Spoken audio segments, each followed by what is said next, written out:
Okay, तो mic connected है। Mic is connected. Okay, इसको क्लिप कर देता हूँ ताकि डिस्ट्रैक्शन ना हो ज़्यादा। तो हम इसको लगाएंगे यहाँ पर। नहीं, का कुछ ज़्यादा ही ऑब्वियस लग रहा है। चलो मैं पकड़ ही लेता हूँ। हाय, my name is Shreyas.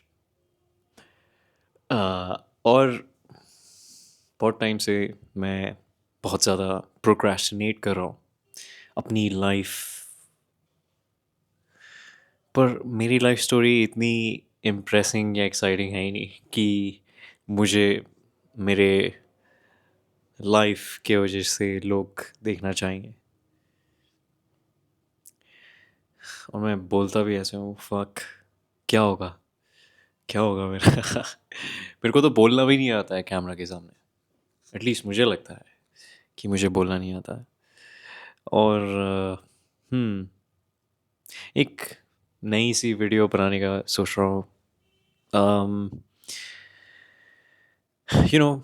Chill होके, बिल्कुल ना ज़्यादा सोच के, क्योंकि ओवर थिंक करके सिर्फ और सिर्फ दिमाग ख़राब होता है और कुछ नहीं। तो मैं सोच रहा हूँ कि क्यों ना आपको कुछ स्टोरीज़ बताओ। अ, ऐसी स्टोरीज़ जो मुझे इंटरेस्टिंग लगती है। ये मैंने बिना सोचे समझे बोला। जो मुझे इंटरेस्टिंग लगती है। हाँ, और side by side I think मैं अपनी नीश भी फिगर आउट कर लूँगा अगर मैं कैरी ऑन करता हूँ, अगर मैं प्रोक्रेस्टिनेट नहीं करता हूँ, और अगर मैं बार बार नहीं सोचता हूँ कि मुझे किस बारे में वीडियो बनानी चाहिए। मेरा गला भी बैठा हुआ है। This is not my real voice. My voice is different. मेरी आवाज़ अलग है। मैं बहुत सारी आवाज़ों में बात कर सकता हूँ। ये झूठ है, ये बिल्कुल झूठ है। बस ये है कि मेरी आवाज़ में थोड़ा सा बेस आ गया है। वो इसलिए क्योंकि मेरा गला ज़्यादा ख़राब रहता है। Apart from this, let's get back to क्या वैल्यू आप ले पाओगे मेरे, अगर आप ये वीडियो देख रहे हो तो। मैं सच्चाई बताऊँ ना, मैं हमेशा से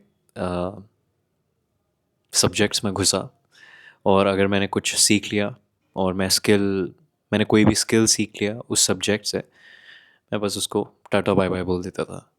मैं कभी भी अपने आप को, except for acting and except for film making, क्योंकि ये मैं हमेशा प्रैक्टिस में कर रहा हूँ, मैं कभी भी अपने आप को किसी सब्जेक्ट में कम्प्लीटली सरेंडर नहीं कर पाया।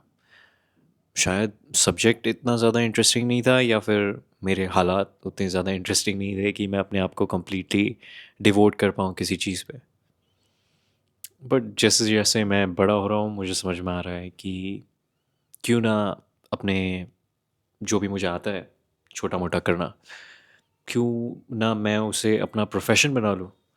क्योंकि आज इस स्क्रीन के सामने बोलने का वैल्यू है। इस स्क्रीन के सामने बोल के लोग पैसा कमा रहे हैं। और मैंने अपनी कमाई से एटलीस्ट एक कैमरा जोड़ लिया है, और एक बाइक, और थोड़ा बहुत कंप्यूटर के पार्ट्स। तो इक्विपमेंट मैंने सारा कर लिया है।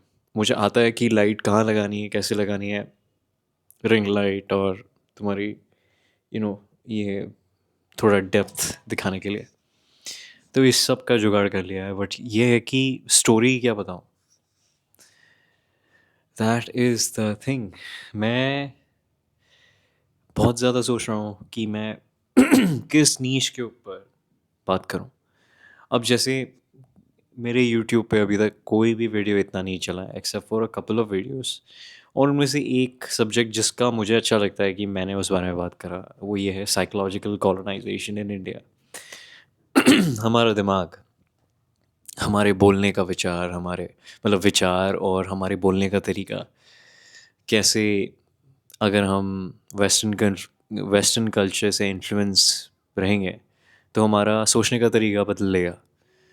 अब उसका मतलब ये नहीं है कि हम अपने कल्चर को त्याग देंगे। जो लोगों को डर बैठा रहता है कि हम यू नो द अगर कोई लैंग्वेज है वो यूज़ में नहीं है ज़्यादा तो वो डिस्कार्ड हो जाती है, उसको हटा देते हैं। तो साइकोलॉजिकल कॉलोनाइजेशन में यही था कि आप साइकोलॉजिकली कॉलोनाइज्ड हो। कॉलोनाइजर्स मतलब ब्रिटिशर्स ने हमें कॉलोनाइज करा था। उनका रहने का, बोलने का, पहनने का, सबका ढंग अलग था, सोचने का तरीका अलग था। They saw us as what, वो हमें काम करवाते थे हमसे, हमारी ज़मीनों में वो राज करते थे। तो उसके बाद जब कुछ लोगों के हालात ठीक ठाक थे तो वो इंग्लिश में बात करने लगे। हमारा स्कूल सिस्टम बदला, हमारे स्कूल सिस्टम में उनका इन्फ्लुएंस आया और वही स्कूल सिस्टम हमें पढ़ाते थे। और जो सब्जेक्ट्स होते थे वो हमें अगर आप किसी भी सब्जेक्ट, अगर आप बचपन में, आई थिंक मैं 1990, मैं बताऊंगा नहीं मैं जब कभी बॉर्न हूँ, सॉरी छोड़ो, अब ये कट भी नहीं कर सकता क्योंकि मेरा वीडियो एडिटर अच्छे से काम नहीं कर रहा है। डविंची रिजॉल्व में साउंड नहीं आ रही है, मेरे कंप्यूटर में डविंची रिजॉल्व में साउंड नहीं आ रही है। In case I forget what I was saying. Schools में हमने देखा है कि इंग्लिश को बहुत प्रमोशन मिलता था, एटलीस्ट मेरे ज़माने में।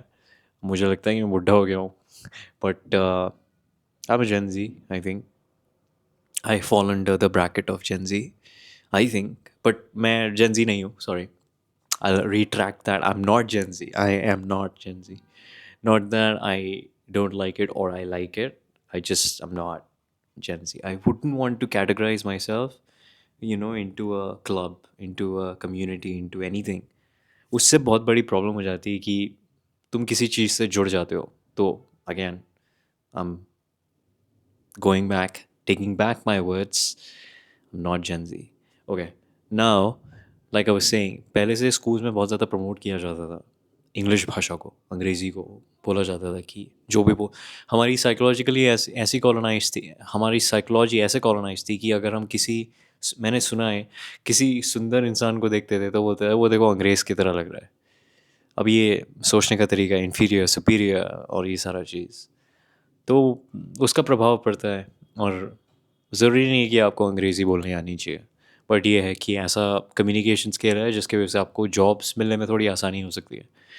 कॉर्पोरेट में आपको काफ़ी लेवरेज मिल सकता है। और तो हाँ, अंग्रेज़ी एक ऐसी भाषा है, अगर आप सीख लोगे तो कोई ऐसा नहीं है कि आप ऐसा सोचो मत कि आप इन्फीरियर हो और सुपीरियर है लैंग्वेज ये सब, या ये लोग। It's just a internationally accepted language which is spoken in varied parts। बस ये है, कम्युनिकेशन का एक टूल है जिसकी वजह से हम अपनी बातें शेयर कर पाते हैं। तो इन टॉपिक्स के बारे में मैं बात करता था अपने अपने, हाँ, यूट्यूब चैनल पे जहाँ पे मैं ये वीडियो डाल रहा हूँ। बट कितने लोग ऐसे इन चीज़ों के बारे में सोचते हैं, मुझे नहीं लगता उसका कोई अब मार्केट है। लोग देखना ही नहीं चाहते हैं ऐसा कुछ सोचने समझने वाला, मतलब देखना चाहते हैं बट ऑफ कोर्स मैं उस, मेरे वीडियो एडिटिंग स्किल्स भी इतने कुछ खास नहीं है कि मैं एनिमेशन और ये सब कर पाऊँ। तो I am backtracking from that. तो I am going to tell you something, मतलब मैं कुछ स्टोरीज़ या फिर पता नहीं यार, कुछ ना कुछ सोचूंगा और डालूंगा इस पे। बट हाँ, वही है, नीश फिगर आउट करना बहुत ज़्यादा इंपॉर्टेंट है मेरे ख्याल से। किसी भी चैनल को स्टार्ट करने से पहले हमें स्पेसिफिक टारगेट ऑडियंस या फिर एटलीस्ट क्लियर कट आइडिया होना चाहिए कि क्या बना रहे हैं। बस यही कहना था।